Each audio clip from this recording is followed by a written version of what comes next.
Thank you very much, ladies and gentlemen, my brothers and sisters. Thank you very much,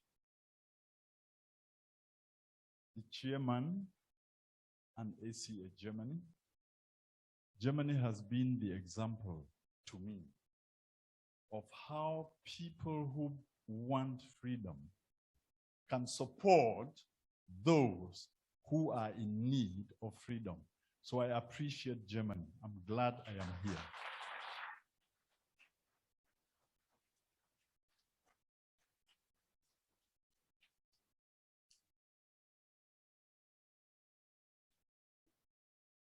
Yeah, you sit down. Sorry.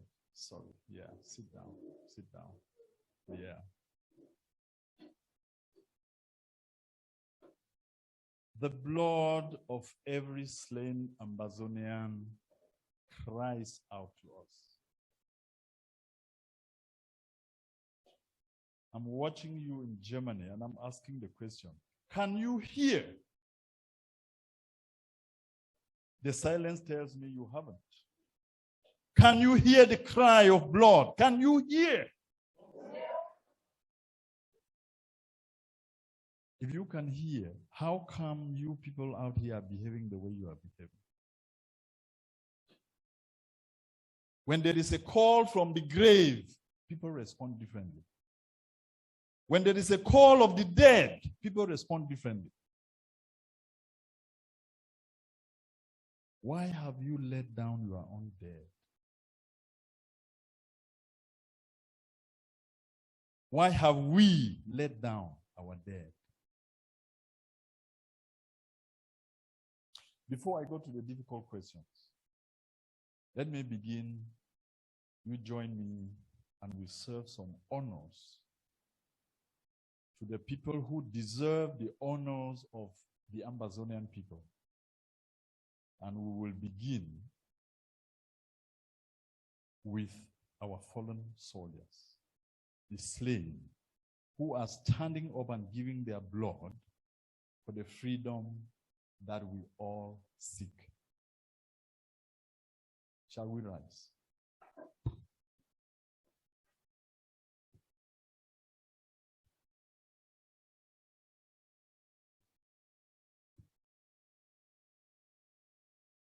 These are the flowers to them that have gone before us.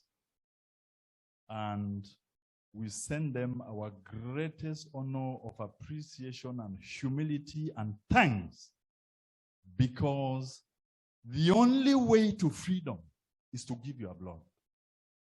And they have given the supreme sacrifice. And we are here today to say,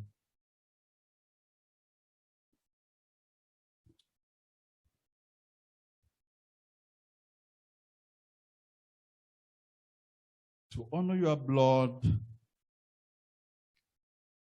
and to thank you for giving up life, the most precious thing to all humanity, in your quest for our freedom.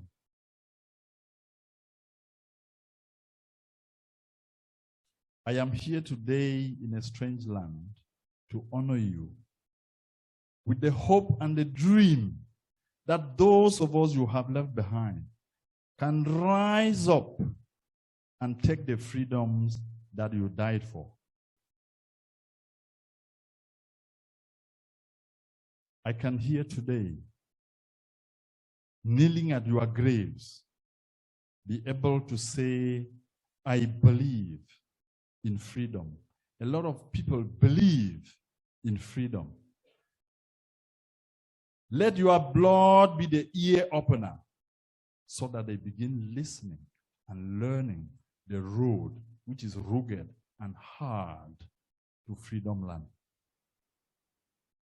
May you be in peace. We will bring you that freedom when we join you.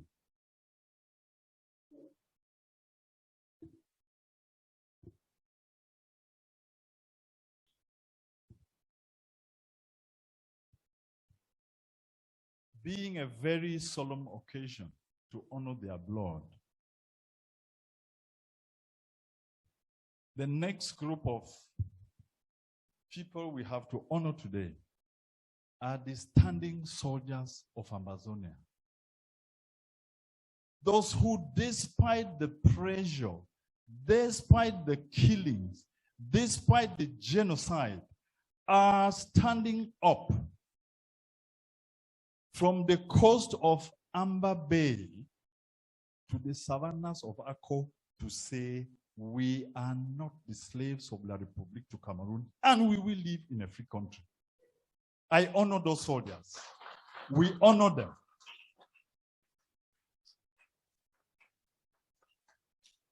The only message to them from Stuttgart today is just one message. If you are standing up to fight for Ambazonia, look only at the goal of freedom. I am saying this because I hear people say, we are fighting for Mr. X and Y, for Mr. and Mrs. X and Y. That is not nationhood. Look at your goal of freedom. Look at your nation. Fight for the flag. If you put your faith in that, the Ambazonian soldier, I can promise you, we will be there sooner than later.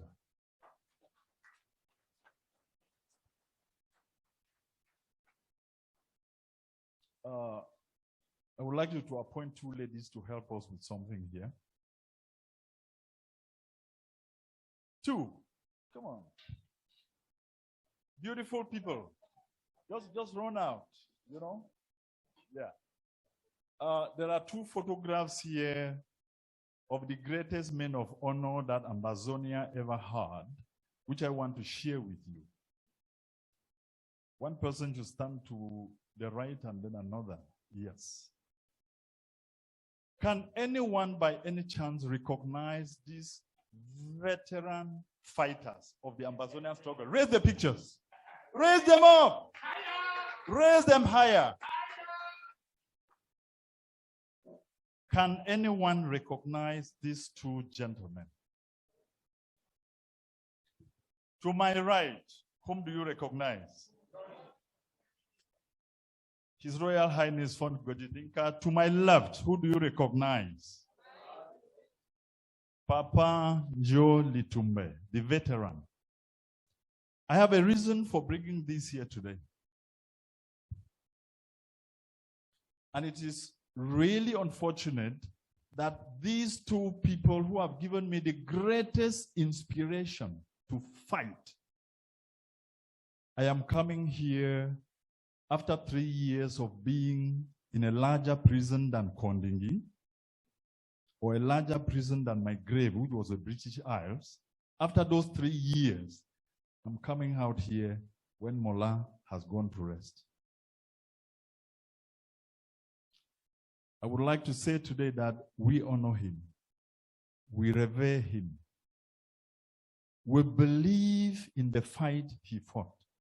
And that as he rests at the foot of the Fako mountain, we will bring him the story of a free country that he left behind.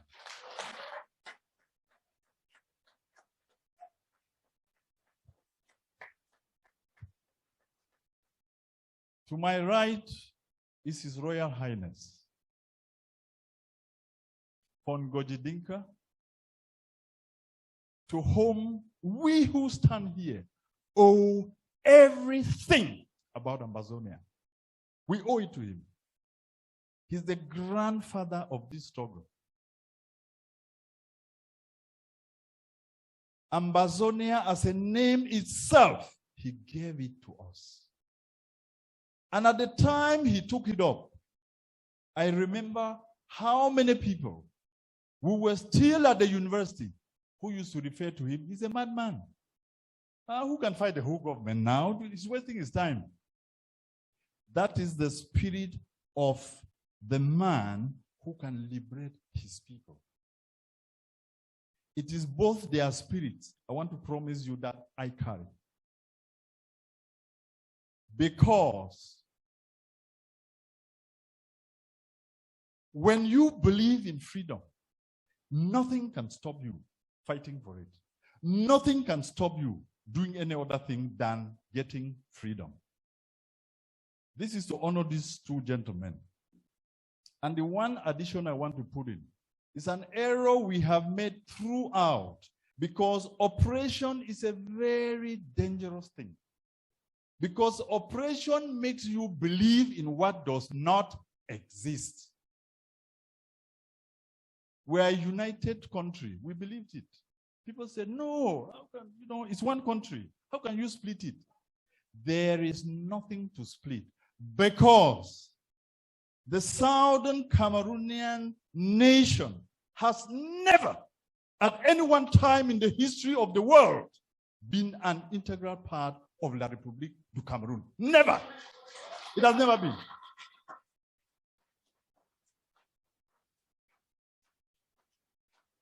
And I'm looking at these two gentlemen.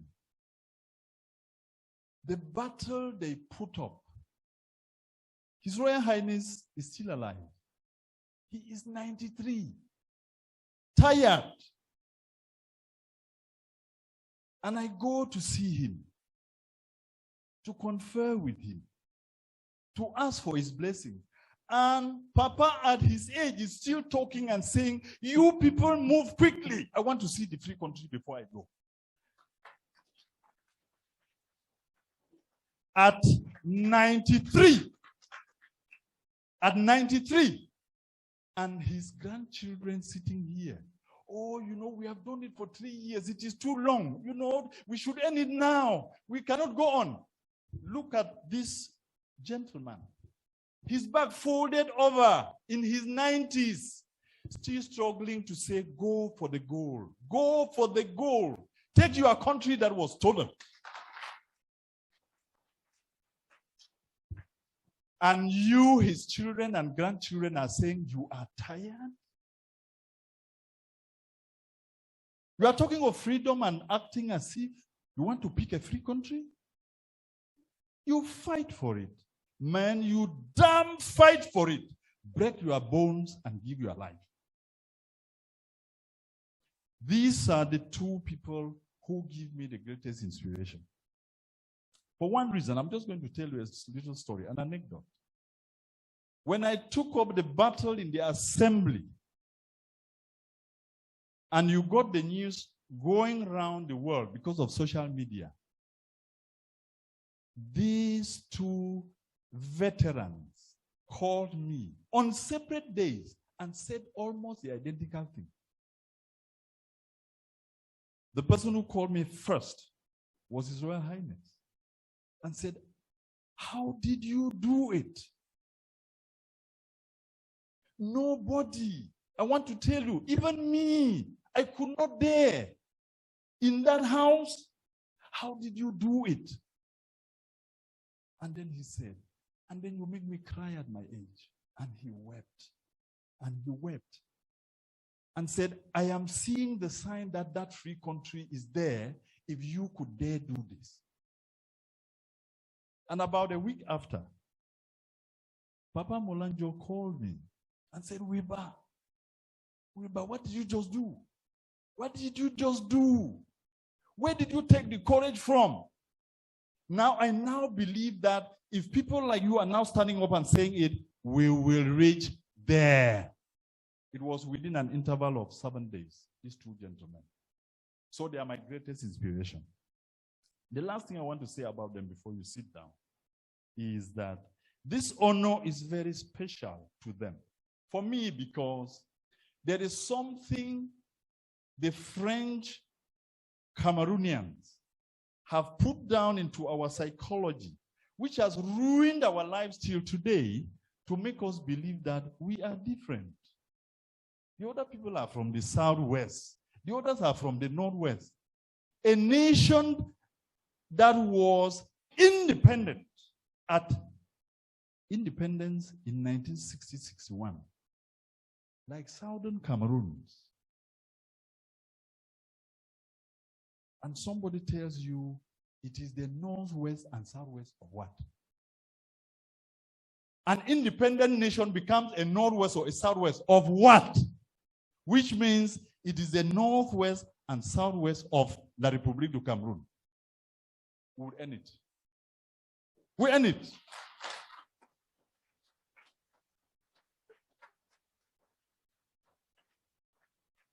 And how did they make sure this became a part of our psyche? One, has any of you ever known the reason that for 50-something years, there was no road linking Buea and Bamenda? It was designed. It was designed. The number of our people who died traveling through East Cameroon to get back to Buea from Bamenda and vice versa. The number of people who died following a 400-mile road that could have been done in 190. Can you believe it? The target was to make us believe that we are different people. And then we started believing it. Everywhere I talk, I always quote my grandfather because I think he was the greatest philosopher that ever lived. He always told us, a man with a large family will have tall children. He will have short ones. He will have brilliant ones. He would have fairly silly guys. Does it make it not to be his children? Does it make somebody who lives in the north and that in the south limit them from being brothers and sisters of the same nation? It does not. So we have to end that beginning today. We have to end that beginning today. I am going to ask everybody to stand up again, because if I point at two people that you have never known and they look like me, can you say who comes from the north or the south? Can you be able to do it? It is sheer stupidity. I want us to look at each other. Look at the person next to you and say, we've been stupid for 60 years and we are wiser now. All right? We've been stupid for 60 years and we are wiser now. Come on. For 60 years. Justice becomes law. Resistance becomes a duty. That is what we have done to ourselves. And we kept saying, oh, you know, these are people from the Northwest. They are always like this and like that. Going back to my grandfather, he advised, when you have tall children and short ones, you know his own philosophy? Your short child will have no reason to be piling chairs to pick bananas from, because he can fall and break a leg. Because that child can fall and break a leg, and then you'll be looking for someone to repair a broken bone. That is the reason for tall and short children, for fair-colored and darker ones. That is the reason. We have to start getting out of that stupidity from this moment. All I know is the nation of Ambazonia is one, brilliant, wholesome, and beautiful. And very beautiful. As a nation, we will always have taller people and shorter people. We will always have people who are braver than others. We will always have people who are different. Oh, for people who have had the fortune, even of bearing twins, the two guys come out from the same womb. Do they look the same? And then you want us to be the same in one way. Somebody has to live down south. Somebody has to live up north. So that what